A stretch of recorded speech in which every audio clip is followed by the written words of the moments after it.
right. This one's been a long time coming. This is Jon Blair from Free to Grow CFO. Jon, welcome to OPS Unfiltered, the podcast where we have raw conversation about the operations and messy beginnings of e-commerce companies. Welcome. Yes. Thanks for having me, man. I can talk for hours on all of those things you just mentioned, so I'm looking forward to it.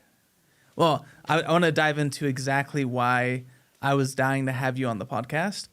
You have I really like your views towards e-commerce operations and finances. So just to give some background on Jon, he's actually one of the first people that I've met that is a true hybrid COO and CFO for e-commerce companies. And this experience and this knowledge has led him to start his own company called Free to Grow CFO, where you guys do outsource CFO services. But you have a very unique take on operations, the intersection of operations and finance. So, but let's dive into that. So your background is two companies that I found. So it's SureStop and Guardian Bikes. Mm-hmm. Walk us through that. Like, how did you become CFO and COO of those two companies? So interestingly, they're actually the same company evolved. And so back in, 2009, and it's making me feel old, 15 years ago, I was going to business school at a place called Cal Poly San Luis Obispo in California. And actually, a friend of mine in business school had invented a bicycle brake that prevents you from flipping over the handlebars. And actually, cancel that. We weren't friends at first. We were in the same cohort, but we knew all the same people, but I'd never met him.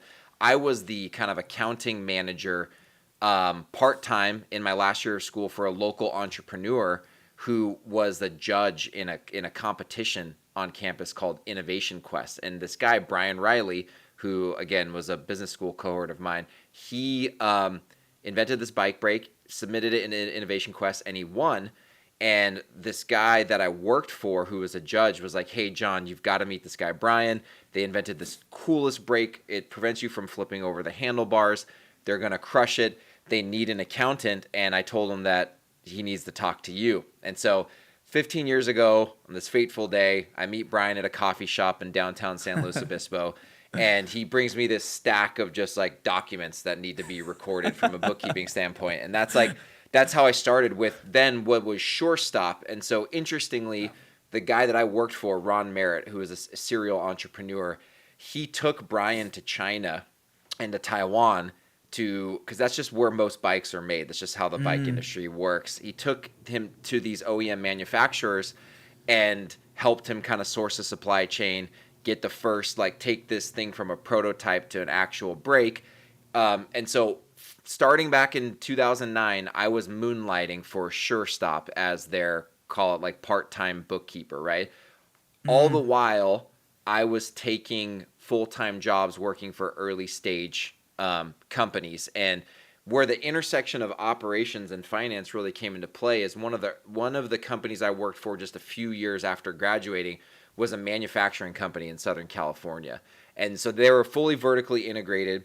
They actually manufactured everything from scratch in 4 different buildings, all right next to each other. They made decorative plumbing fixtures. And so this is high-end, expensive, shower heads and faucets and things like that. And what they did was they would take raw metal and even pour brass ingot into castings. They had a foundry, and they would take that raw metal and they would turn it into really expensive, multi-$1,000 high-end decorative plumbing fixtures. They hired me as a controller, and I got into their ERP system.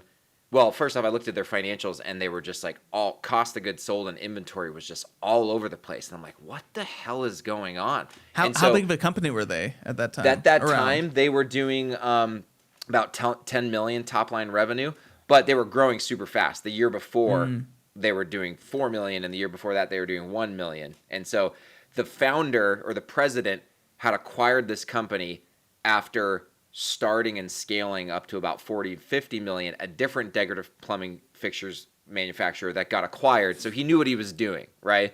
And basically financials are all over the place. And I'm like, well, I got to swim upstream. I got to, what is going on in the factory, like all these people who are or are not recording transactions, like what's going on? And so I basically became known as the controller who was never at his desk because there was no point in being at my desk. The numbers were all wrong. I was on the floor talking to receiving guys, talking to guys in the machine shop that were closing out work orders, talking to guys in the plating shop or the assembly shop that were putting together final assemblies, the shipping desk, and like putting together the pieces of why garbage in was producing garbage out on the financials. And so for that like 2 years, I got a PhD in like how the flow of inventory transactions connects to the general ledger and drives financial statements. And so like that was really, fast forward several years later, I'm taking other early stage high growth positions as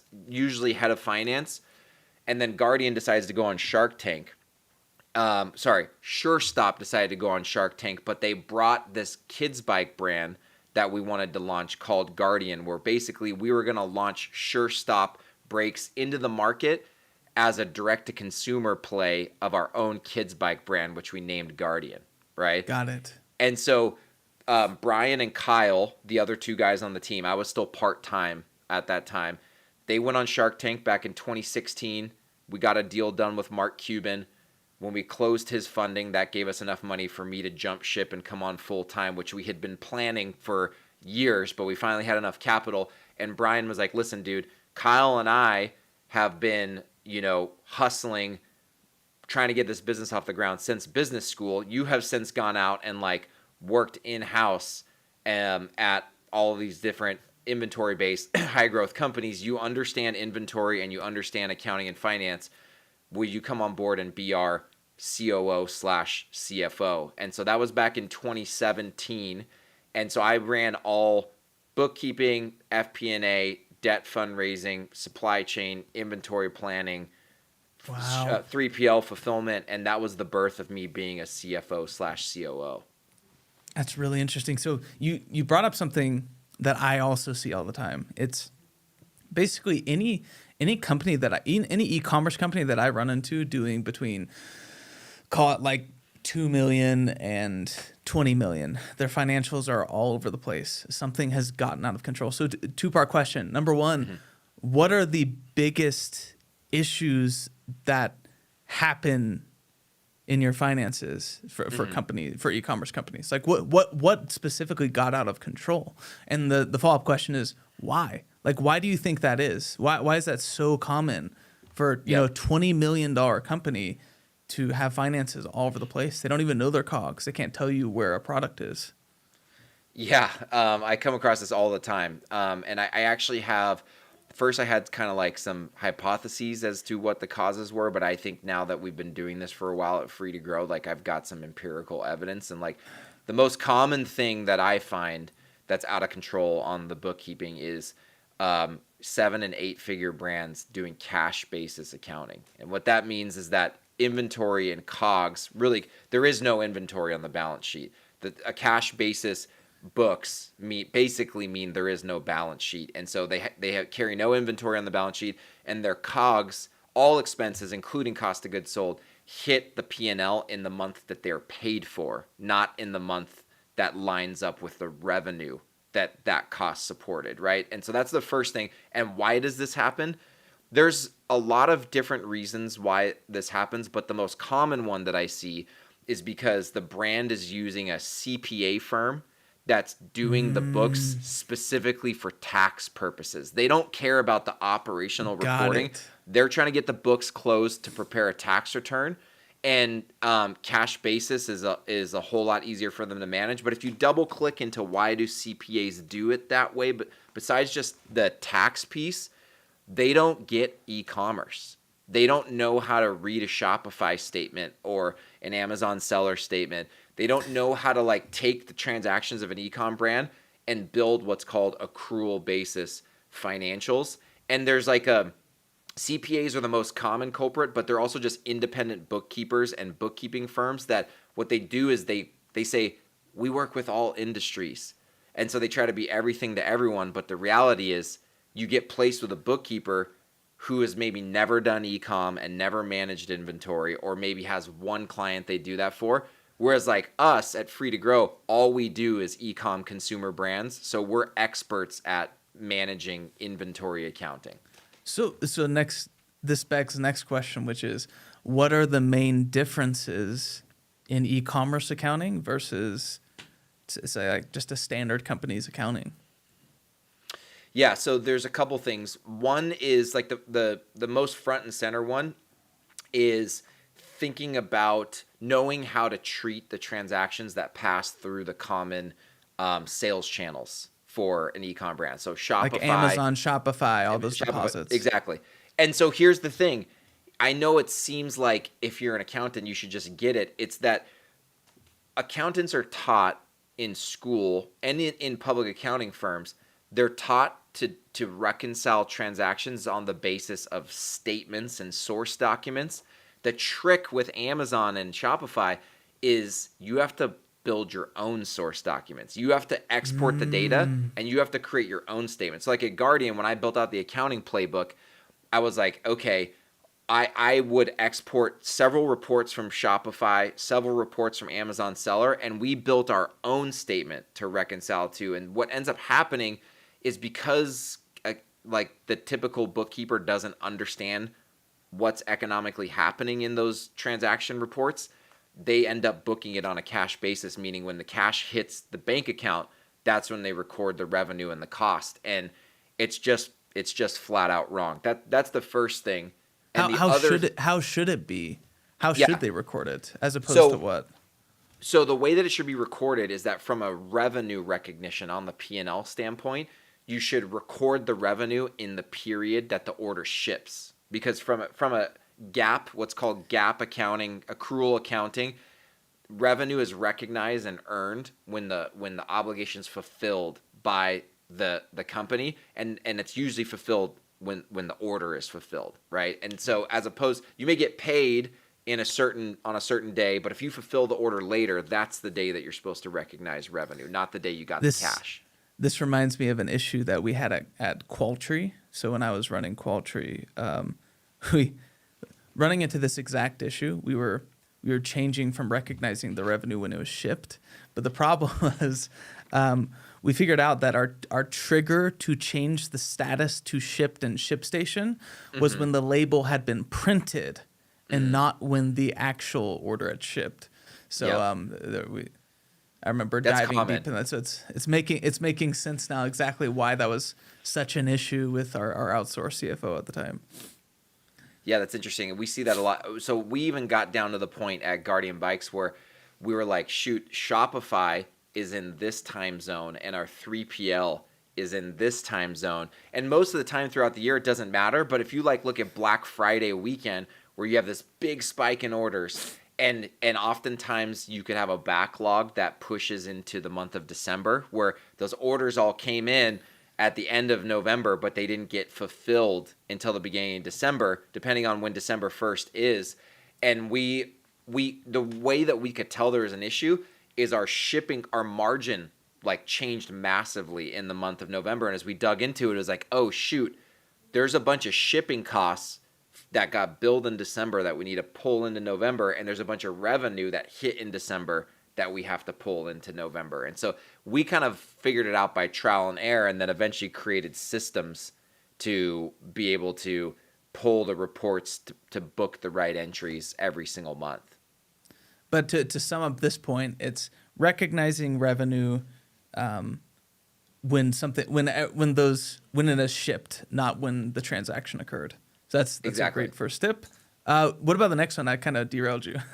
Well, the second one that I was going to mention was inventory accounting. And now inventory accounting, doing it the right way based on what's called an accrual basis, meaning that you recognize the inventory on the balance sheet when it's economically purchased, meaning when the title transfers to the purchaser, and then you recognize the cost of goods sold in the month that the order's fulfilled, so it's matched with the... Go ahead. Run me through an example of that. Yep. Like let's say, because a very common example is I purchase goods from China, I put down a 30% deposit. So walk me through the change of ownership? Like when does that happen? Is it normally Totally. like at the port? Is it a trigger of a certain document? So technically, so there's two different things you brought up. There's the deposit accounting, and then there's the transfer of title, right?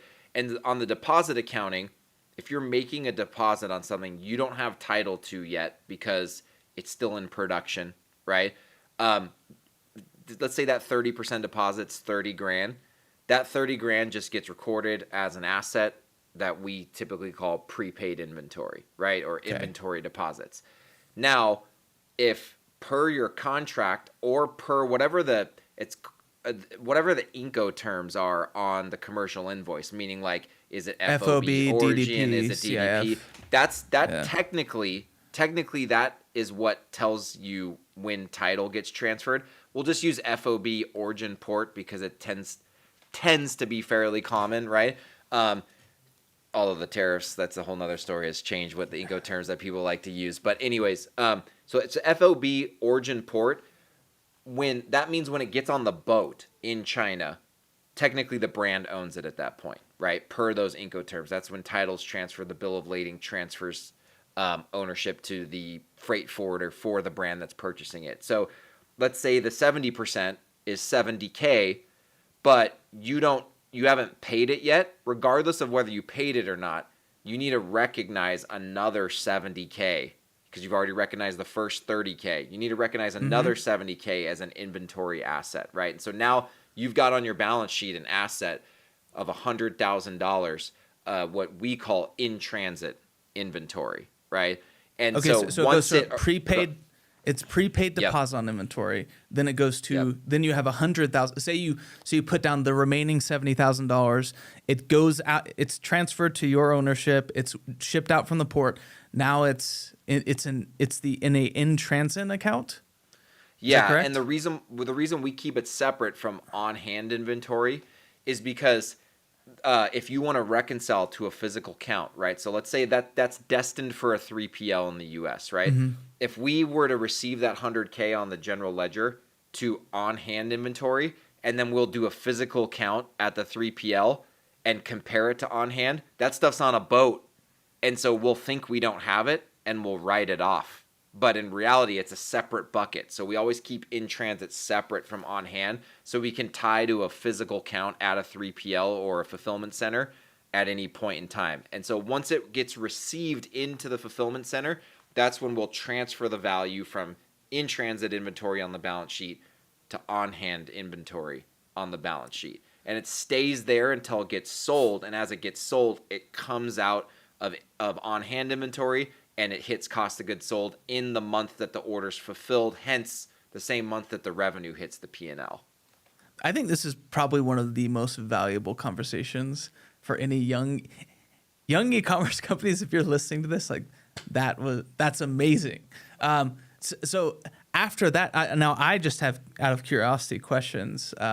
So once it's received, what about what's also common with e-commerce operations is I don't get the bill for that freight forwarding shipment until much later. I don't pay off tariffs until much later. So this concept of landed cost, which I feel like you start caring about that when you start caring about your margins, like when you're hitting that $5-10 million mark, when you're evolving as a company and starting to care about profitability, then all of a sudden e-commerce companies they're trying to understand what the landed costs are. Let's finish out that scenario with landed costs and how that affects it. So here's the thing. There are accountants who attempt to do this, and where they miss the mark is that they try to get actuals to record landed costs. But the problem is, like you just alluded to, I don't know, in my experience, 20% of the time you have the actuals, meaning you have the actual freight bills and duty bills in hand in time to record the landed costs. The reality is, you have to record the landed cost the day it hits the warehouse because that's the day it's on hand and it could potentially get sold. So if you don't have it at landed cost, if it gets sold the next day, you're expensing to COGS less than landed cost. To be super clear to anybody listening, that's the issue is with the e-commerce company, you have such quick inventory turns. You receive goods, you might sell out of them next day, and you technically don't even have a landed cost to to attribute that to. So Totally. that's the issue right there. It's a huge issue, and so here's the thing. There's a couple of things I want to say. One is what a lot of brands do is they just say, "Oh, forget it. I'll just expense my freight in and my duties straight to cost of goods sold." They'll basically do it on a cash basis. When I pay it, I'll expense it.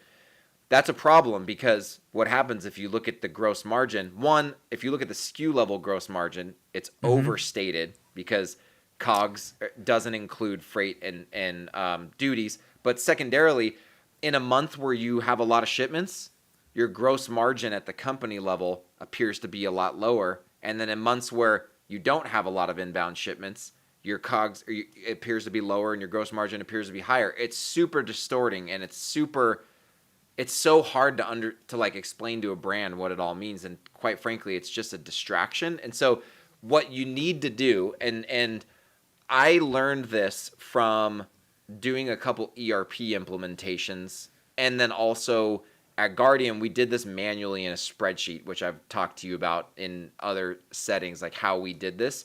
But you have no choice but to use your best estimate at the time, the best estimate at the time that the inventory is received at the fulfillment center, and you have to receive it in at landed cost. And so there are several different things that you can do. Like what we did is we built kind of like the technical term from an accounting standpoint is that you need to accrue the duties and accrue the freight. And accruals by nature, they're estimates because they're recording a transaction, an estimated value of a transaction before you have the actuals available to you because it needs to be recorded, right? And so what we would do, and this is what a lot of ERP systems attempt to do, is that you can set up standards of like, for example, like the duty rate tends to be for this item 10% all in or 11% all in, 11% of commercial invoice value, right?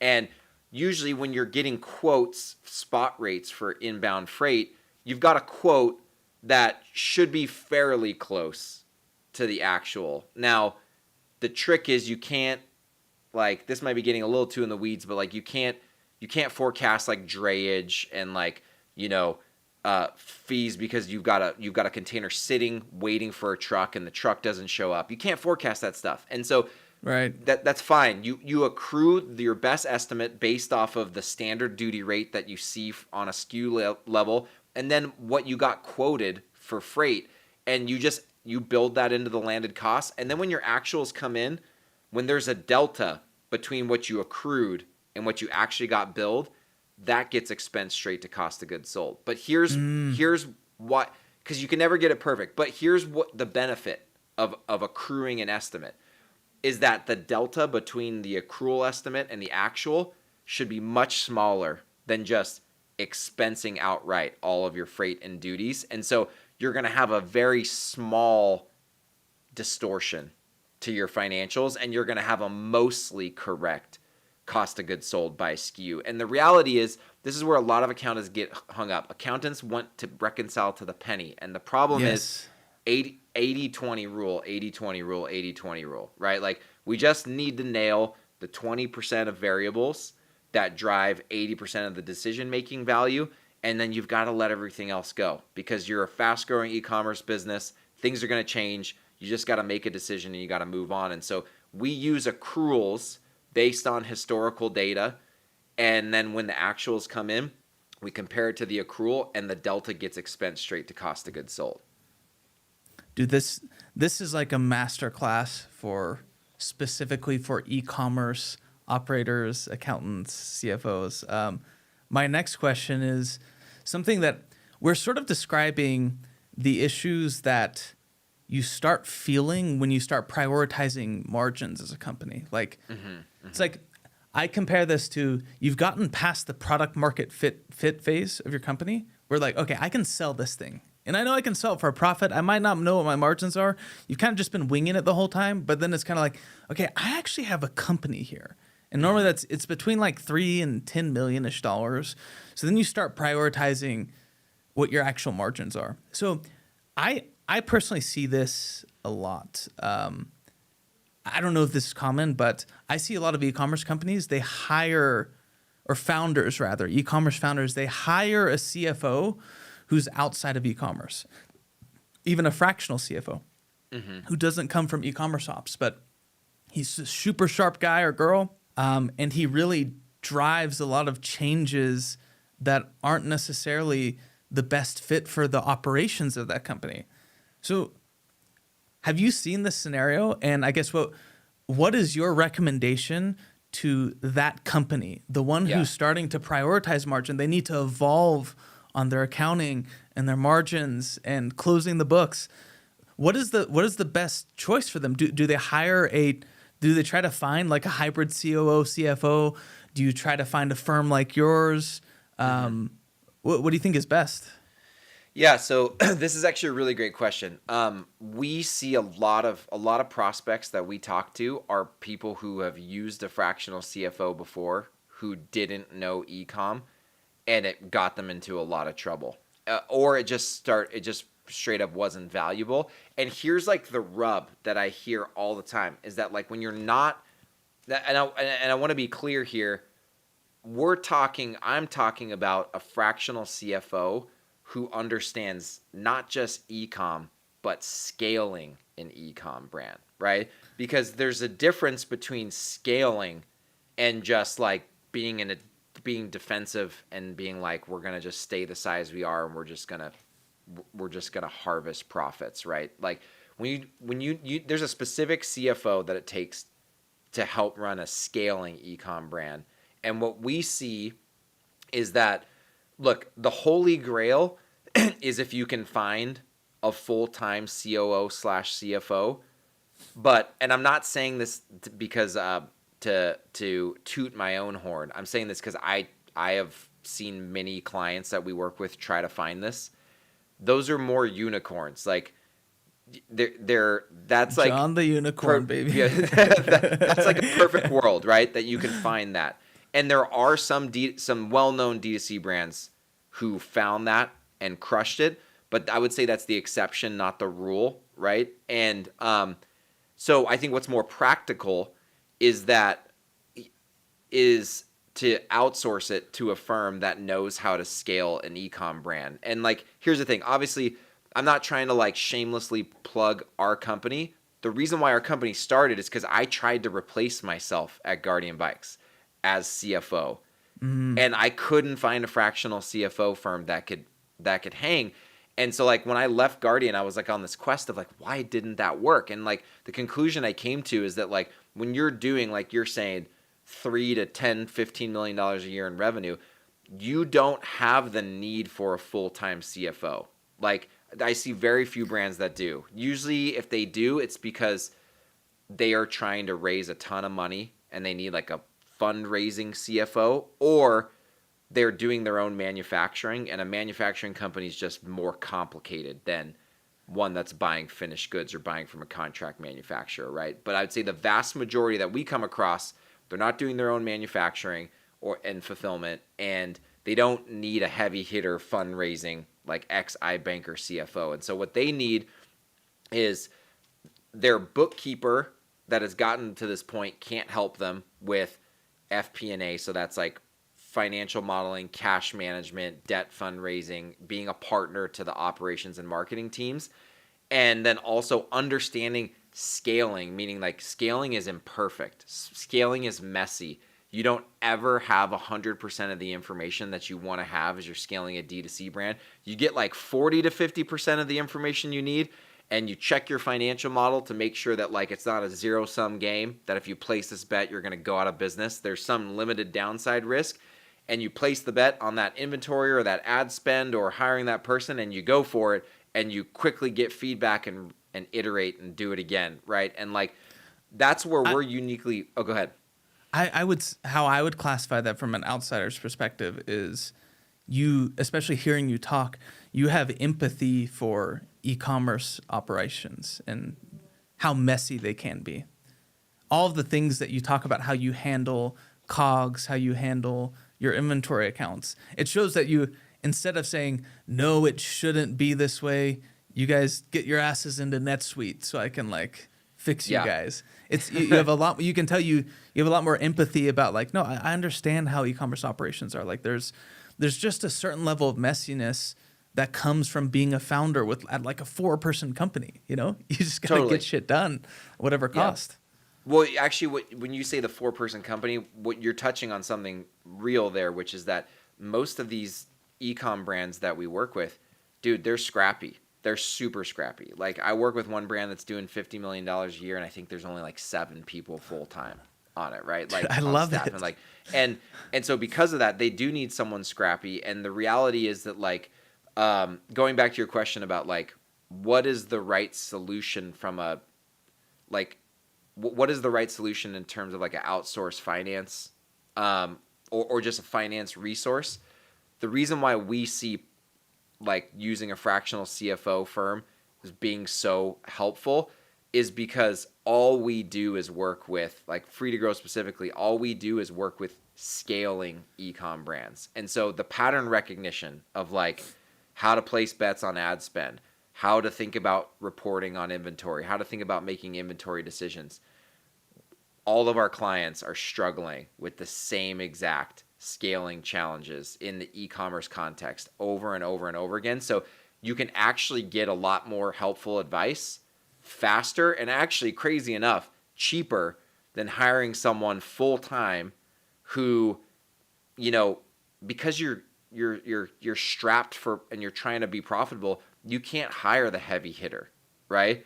You're probably hiring someone who's like an first CFO role. Maybe they were a controller before. And so they're learning on the job. A team like us, we're not learning on the job. We've done this over and over and over and over again. And so we can actually provide insights faster and with higher value with at a lower cost. But it's because this is all we do all day long. So I think you're part of the new wave of companies because I talk about this in my content, which is the evolution of an e-commerce company. They start out in their garage stage or like their home office stage, where it's just the founder, solopreneur doing everything, and they're just trying to find product market fit. Then they go to their growth stage. Like in their growth stage, they're basically out. Like if they can outsource it for cheap, they'll do it, or not even cheap, just a cost-effective way. They outsource everything. The bookkeeping that now we're seeing people outsource CFOs pretty early on. They outsource fulfillment to a 3PL. They'll outsource marketing to a firm that specializes on meta ads. And then what I see later on is once say they crush it and they hit like $100 million in revenue, then they'll take everything back in-house. Yep. So they'll like contract and just do the bare minimum and focus on a good product and building the brand and exploding. And then slowly they'll then they'll hire a CFO internally when they're like 50, 60, 70 million and they've figured out their margins. They'll sometimes I see brands take back in-house fulfillment. For sure. It's interesting to see that. And I do think you're part of the new wave of companies that either they're in that growth stage and now they actually have an option, a CFO who understands e-commerce that they can outsource for a fraction of the cost. Totally. And it's also for I would say it's for brands who, you know, shamelessly they have like a $20 million ceiling. They probably will never bring in a CFO in-house. It's not feasible. But yeah, that's kind of how I see the market. Those are all really, really good points. Like, and one thing that I always say is like, we do not provide a service that is a substitute for the need of a full-time CFO. We occupy the gap between where you just had a bookkeeper or accountant only and where you actually reach the need for a full-time CFO. And that gap is actually pretty large. What we find is it's about 5-ish million in revenue, plus or minus. 5 million in revenue to about 60 to 70 million. There's exceptions along the way, but like but there's a large concentration between 5 and like say 15. Right. And there's a huge concentration. I would say that's where most of the clients we serve are there, and then we have several, but less that are between 15 and 65 or 70. All right, my next question is, I've been excited to dive into this with you. Intersection of technology and operations, specifically financial operations. What What would you recommend to, let's go back to like the evolution of e-commerce company. A solopreneur, he's just hustling in his garage, or maybe he uses a 3PL and he's just hustling in his office, but he's largely doing it by himself. What are the things, because obviously he can't have perfect books unless he's a bookkeeper or unless he hires somebody like you, which at that stage they can't. What's the technology that somebody should implement, and what are some of the practices and processes that they should implement at that solopreneur stage to make it easier when you're scaling to that growth stage, 3 to 10 million? That's a good question. So interestingly, there's a newer accounting software called Finaloop.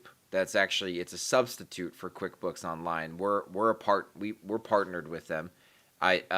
We still have probably 2/3 of our accounting clients are on QuickBooks, but the other third and growing are Finaloop clients. And Finaloop is very slick. It's basically automated e-commerce accounting, and like, the founder is like, he's a really interesting guy. His name's Leo. He's super awesome. He is a PricewaterhouseCoopers, like Big Four accountant who also founded a brand. And was like, why is this stuff not more automated? Because all my e-commerce brand is just run off of other people's systems. Shopify, Amazon, a 3PL. Like, why can't I connect all that stuff to my accounting system and have most of the bookkeeping done for me? And so the way that we've partnered with them is like, for the larger brands, we'll call it like, 7-figure, 8-figure plus. We actually provide a light service on top of Finaloop, because the bookkeeping gets more complicated, and Finaloop handles like, call it 85% automated, and we help manage the last 15%. But when you're a solopreneur in that early stage before you get to growth, Finaloop can basically do all your accounting without needing a bookkeeper at all. And the beauty of it is awesome. It's real time. It's mostly not, I'm saying mostly because it's not completely, but it's mostly cash basis, although they have a feature where like it can recognize cost of goods sold when products are sold as opposed to when they're purchased. But when you're in the early stages, like it's only a few $100 a month, and you just can bypass having a bookkeeper, and it's like a total no-brainer. I have heard of Finaloop. One of our potential clients is he was telling me all about it, and I looked it up. Looks like a really, really cool piece of software. We will probably integrate to it since their values are so aligned with Luminous. They're great. And yeah. I mean, there's a lot of accountants who are skeptical because they're skeptical because like, is this going to replace me? Yeah, exactly. But That's but why. we take the view of like the long game view, which is like, look, accounting has to get, we'll call it bookkeeping. Bookkeeping has to get more automated. It has to. It's just where the world is headed, right? And there's still a place for accountants in all of this, because like there is still some oversight of the machine, but it's going to be way less labor intensive. And to be quite honest with you, it's better for everybody because everyone's just getting data in more real time. Yeah. Now, I'd be remiss if I didn't ask this question. IMSs, inventory management systems. What are, obviously, most people who watch my content, they know my opinion on big ERPs for e-commerce companies. What's your opinion on that? What's your opinion on small brands going to NetSuite or Acumatica, like big ERPs? You see it a lot, as if it's going to be the solution to their problems. I know this well because I've been through 2 ERP implementations, and even at Guardian Bikes, we were in. I shopped Dynamics 365, Acumatica, NetSuite. Those were the big ones. There's a few other ones. Sage. But, yeah, and so Guardian had to go that route at some point because they were vertically integrating and they were bringing manufacturing in-house, right? I would separate that from the vast majority of brands, right? Like, and when I say the vast majority of brands, I mean the brands that are contract manufacturing, outsourced fulfillment through a 3PL. Those are not the same situations, right? And we So I used to get the question all the time from our CEO, Brian, like, Jon, when is the time to switch to an ERP system? And I used to always say, let's please hold on until we get into manufacturing. And like, I think we will need it then, because that is when you should do it. But keep in mind, it's not just, if you're doing what I call simple manufacturing, which means just assembling, I don't think you should waste your time going to all those big ERP systems. But if you have what's called work center management, which means that like there's stuff, what that means is that you're not just tracking. When you have simple manufacturing, you just have a bill of material, right? And you take a bunch of components or sub-assemblies and you do a build order in whatever system you're using, and it just takes all those out of inventory and creates a new assembly part number. You know, that I would just highly recommend to not going to NetSuite or Acumatica to do that. But if you have to track inventory by work center, so like, for example, that manufacturing company, that decorative plumbing fixtures company I work for, we had 4 buildings. Raw metal came in on one side and got formed. Then it went to a machine shop. And then it went from a machine shop to a plating shop, and then to a polishing shop, and then to an assembly shop. And so every single one of those work centers had its own work order where you're transforming a part number to a new part number. And when you're doing that kind of inventory control, you do need something more robust, because you have to be, when you run what's called MRP, material requirement plan, or materials requirement planning, when you're running that in the system, the system has to know where all those parts are in the factory. Are they at plating? Are they at assembly? Are they in the machine shop? And when you have that kind of flow, that's, in my opinion, that's what those heavy lift ERP systems are made for. Well, but when you're, it's specifically because what you're describing requires a certain breadth of feature of a company that's been building for decades and decades. And exactly, you can really only find that on the massive ERPs. And it's like Luminous, we have basic production and work order management. Exactly what you're describing. It's like, hey, if you're just doing some basic assembly manufacturing, like, yeah, you can use Luminouses. But anything more complex than that, where you need advanced work order management and costing, it's like, yeah, you probably should go to like a NetSuite. But if you, and so going back to your question of like my recommendation on like we'll call it the average D2C brand or the average ecom brand, they should not go to a NetSuite or a Acumatica or a Microsoft D365. Something like Luminous, where I see like the real value is that like, just because you don't have super complicated manufacturing operations doesn't mean that you don't need something to manage the flow of your inventory. It's something more robust than spreadsheets, right? And like, so where I see Luminous like really fills a nice little like void in the market is that like what you tend to see is either spreadsheets or nothing. Spreadsheets or nothing, and then the nets, like the ERPs of the world. And there's like nothing sitting in the middle. Again, kind of like us when I was talking about like, Yep. Before us, you only need a bookkeeper. When you get to like 50, 60, 70 million, you probably need a full-time CFO. But what do you do in the middle? You hire a fractional CFO. Like Luminous covers a similar spot. It covers a similar gap in the market. And like the reality is that like it makes, when you're doing contract manufacturing or simple assembly and you're outsourcing fulfillment, like you still need that system that manages your inventory if you really want to keep costs and honestly cash flow under control as you're growing your e-com brand. And side note, we're trying to recruit Jon as an advisor to help us finish out the costing side and automate that specifically for e-commerce companies. So, I found today's conversations very enlightening. Obviously, we've talked a lot offline. We hope to continue to talk in the future. But my last question, because we have about 3 minutes left. I try to ask like some sort of personal question at the end. Quick, like 2-minute answer. I know you're somebody who prioritizes faith in their life. How does your faith shape how you show up in business in your day-to-day life? How has that helped?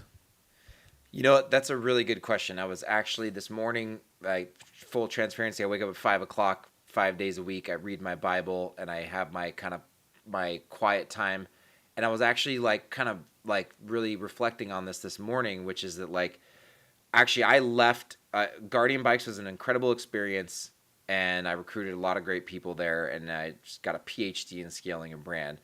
But I ultimately started Free to Grow because I wanted to have full control over the business's guiding principles. And like when I started Free to Grow, actually before I ever even made a call to a prospect in my CRM, I wrote down the purpose of this business is to build a profitable business that truly cares for people. And I put ... clients, employees, partners, owners alike. And what that amounts to is that like we've all been there before. I know you have. I know probably everyone listening to this has. We've all worked in a place where the culture was like toxic, or a place where the culture was like pretty good but just not quite there. And the reality is that like I believe that like we are created by a God who wants us to be in community and relationship with people, and to be in healthy relationship, and that relationships they really matter. Actually, the first core value of our business is relationships, and it's because everything's built on it. Without relationships, you have no trust, and without trust, you can't freely speak your mind in a way that's loving for the greater good, right? And so there's a lot of different things that we do that comes from my faith, but like we've built the business's guiding principles around it. I try to build my boundaries in life, being a dad of 3 little kids and being a husband, versus being a business owner around that. And I'm very imperfect at it, just as we all are, but I strive every day to go like, I was explaining this to my team the other day. I was doing a training on our core values, and I said, look, I know not everyone here is a Christian, and that's totally fine. We don't have to be a company of all Christians. I don't expect us to be. I just want you guys to know that this business was founded on this premise. There's something bigger to life than work. And what we do here is about more than money. It's about relationships, and it's about the impact that we have on each other and that we have on the clients that we work with. And I know this is a long answer, but I want to say this one thing, which is that like we do this. I'm not like a huge fan of being a consultant personally, but you know why I got into this? Because being an e-com brand founder is so freaking hard, dude. It's so freaking hard. You're in a tough space, in a fast-paced environment, and I know this from being an operator and being on the founding team of Guardian Bikes. When you're at the top of an e-com brand, no one's ever telling you you're doing a good job. No one's ever helping you. Everyone's always putting their hand out and asking for help from you, or asking you for money, or trying to pitch you on something. And so I just felt like what we do at Free to Grow CFO is the place where God's got me to come alongside e-commerce brand founders who just have the hardest job in the world and help them along in their journey. And so that's a little bit about like where my faith comes into what we're doing and why I'm doing this. I love that. That was an awesome answer. Thanks, man. That's the best way to end the podcast. All right. Well, thanks, guys. Thanks for listening. That was an excellent podcast, a masterclass in e-commerce accounting and finance. We got into the weeds, but it was fun getting into those weeds with Jon. So we'll see you guys next week. Bye.